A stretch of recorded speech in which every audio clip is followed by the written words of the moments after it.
Have you ever wondered what the world looks like up close?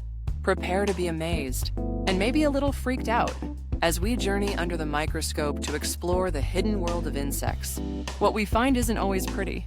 In fact, some of these tiny body parts transform into something truly monstrous. Prepare to have your perceptions shattered. First up, the compound eye of a dragonfly. These eyes are marvels of nature, but under extreme magnification. Each individual lens becomes a spiky, alien-like structure. It's like something out of a science fiction movie, right? Next, let's look at the legs of a housefly.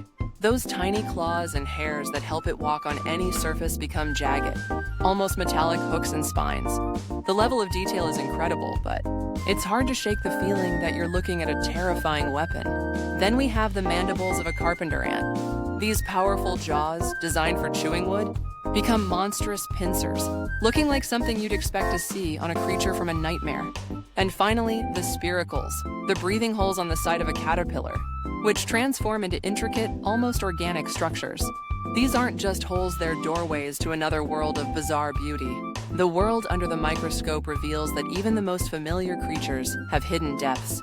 And these depths are often both beautiful and terrifying. From spiky eyes to jagged legs and monstrous mandibles, the insect world at high magnification is a testament to the power of nature's design. It's a reminder that beauty and horror can coexist, especially when you look closely enough.